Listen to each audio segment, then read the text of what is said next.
Season 11, Episode 3, Rosa, after this.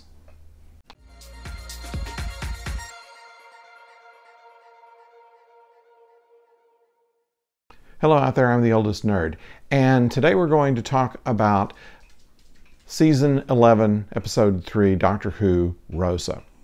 In this episode, there are a number of things that are kind of interesting about this. For instance, we have not seen a story set in the United States since Matt Smith, in which he went back to the United States and was in a cowboy hat and they were hunting River Song and had all kind of things happening, but nothing really historic happening there, not anything of any major effect on the plot of the story. This is something that has very little precedent in modern Doctor Who, whereas they come back to the present a great deal. They go into the near future, they go into an alternative of our present, but they do not go past in history very often. They did go back into ancient Rome, which had Peter Capaldi as one of the citizens there. But it was a small story, not anything dealing with history, but just in a place in history, a time in history, and a type of people in history. But once again, everything was rather supernatural. Same thing in meeting Hitler and meeting, in Matt Smith's time, and meeting Einstein, even as far back as the Fourth Doctor, Winston Churchill. I believe in the David Tennant time when Churchill was going to have Daleks help fight the war. All of these things were historical figures, but put in a completely different context. We have not seen an actual story from history retold in a Doctor Who episode since the William Hartnell time. And at that time, the whole idea of the show was to be educational. It was something for children. It was something to teach them about history in a more palatable way than textbooks. And so that was where it started. And it could be the inspiration for going back to Rosa Parks. Also, the fact that Chris Chibnall, the producer, is thinking about things that have broken tradition.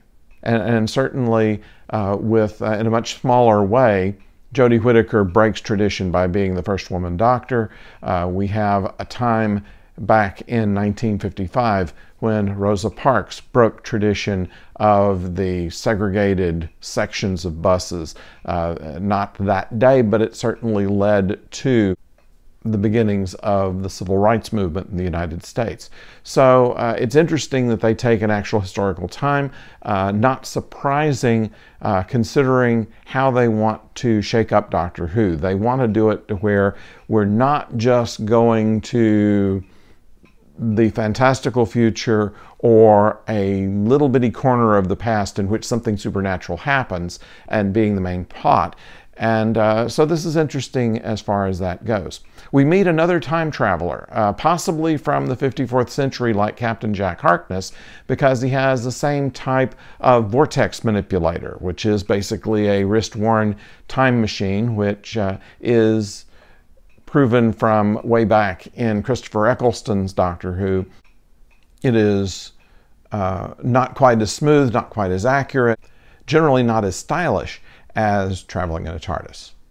However, this person knew what a TARDIS was, knew about the Time Lords, although he didn't say it specifically, but obviously by saying TARDIS, he would know that that was the type of vehicle that's traveled in by Gallifreyan Time Lords. So this is an interesting intersection. I believe that we probably will see more of this fellow, especially considering how the episode was dealt with in the end, how this interrupter was dealt with. It had some convenient devices. Of course, it used to be in Tom Baker's time that, something that he would find in his pocket or find laying around somewhere would suddenly be something incredibly useful later in the episode. This is not uncommon in a lot of television, where for the first time they have this that does that, and they happen to need something that does that later in the show. So I'm not going to take too many brownie points away from the show for that, but that as soon, it was recognizable enough that as soon as they said, this is what this does, that they were going to use it somehow against their adversary in order to overcome what he was doing. The show itself, while it deals with history, once again, kind of gives it a science fiction angle, of course, by having the other time traveler in there, but he's almost as kind of an afterthought. They needed some method by which that they could visit with Rosa Parks and Martin Luther King and talk about the beginnings of the civil rights movement in the United States. Nothing wrong with that, but it's interesting that they approached it from that angle rather than take a science fiction event and tie in with a little bit of history. They take history and tie it in with a little bit of science fiction. It's interesting. The only other time that I think that they came close to that was probably during Matt Smith's time, where they beat Queen Victoria and Clara keeps trying to get her to say we are not amused, and all she does is annoy her, and it annoys me too. There are a couple of things in there that bothered me. Once again, Brits trying to do American accents. I suppose that all's fair in love and war in that we have had so many American movies and shows and people doing bad British accents or depicting someone from Scotland with an Irish accent, or depicting a Welshman that speaks like someone from London, or just butchering it in some other way to where it doesn't really sound like it's from anywhere. And I guess turnabout is fair play in that I don't much care how they depict the Southern accents. It sounds like people imitating a Southern accent rather than actually doing one. But I know that it is very difficult to get an American accent because there's so many variations in it, just like there is across the pond. Something else interesting that I found about this episode, if you've ever seen the science fiction program called Voyagers, which was also a children's show or aimed at younger audiences, it goes to where a couple of time travelers go through time and correct history. They have a book that tells them, or they did at one time, had a book that told them how history was supposed to be written, and it was their job upon arriving someplace to find out where it had gone wrong and fix it. This is something that you don't always see with Doctor Who either. The Doctor seems to know when history is right and when it's wrong, but it's never been so obvious to the audience before as to what needs to happen here and what doesn't need to happen there. And in fact, where the Doctor reveals from the very beginning, okay, this is what happens on this day at this time by this bus driver, by that. So it is different in form to that, and very much like Voyagers. I kind of wonder if the producers ever saw that program. A couple of good lines in there that the Doctor is writing on the wall, and they say, "You aren't Banksy," and she says, "Or am I?" I kind of like that line, and they come back to it again where she's wiping away the things that she did on the wall with a sonic screwdriver, and she said, "Banksy doesn't have one of these." Or and once again, a little tongue-in-cheek there. So especially with Banksy being in the news recently, it is kind of funny that it probably won't hold. If we ever identify who Banksy is, that won't be as much of a joke. Also, for the first time, we see the inside of the TARDIS while it's in transit.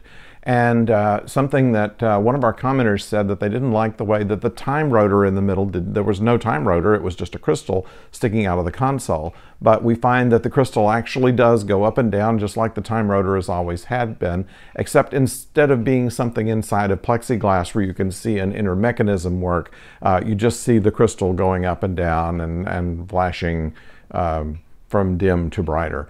And so that's kind of interesting. Also, the Gallifreyan glyphs that used to be at the top of the time rotor are now down at the bottom. That they're not moving, but the same things are down near the bottom. So they're taking some hints from previous TARDISes, as you must always, and kind of mashing them together. You have a little of David Tennant's and Christopher Eccleston's more organic looking TARDIS. You have the extra Gallifreyan characters from the late Matt Smith's and all of Peter Capaldi's TARDIS. Another thing that one of the one of our commenters pointed out was that this doctor appears to be less willing to lie than past doctors, especially Peter Capaldi's doctor had a tendency to lie a lot.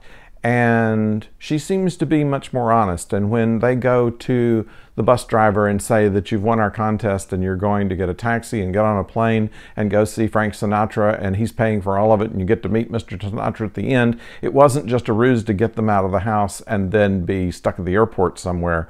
But she actually, by reference earlier with giving Elvis a cell phone before they should have been invented, that he gives it to Frank Sinatra, and so she's able to actually call up Frank Sinatra and arrange it. So evidently the doctor knew Elvis, and obviously Elvis told Frank Sinatra about the doctor, so she was able to actually get this guy into Las Vegas for a personal audience with Frank Sinatra. I thought it was kind of a funny little thing there, and something that speaks to the doctor's character. So those are the things that I see in first glance of this third episode of Doctor Who. I will admit that I prefer more science fiction-y premises, but I have a feeling that everything that we've seen so far is building up to something. They say they're not going to have a story arc, but I kind of believe that they are. And I think that this time traveler with the vortex generator, which was taken away from him, but he was shot way back into the past. I have a feeling that somehow he's going to try to affect time once again from wherever he was sent back to, and that they will be revisited by the Doctor and her friends. So we'll keep an eye out for that. If there's anything that you saw in this that you'd like to comment on, please do leave your comment down in the comment section. And please don't forget to subscribe and like and ring the bell, and we appreciate it greatly. So until we see you next time, don't go far.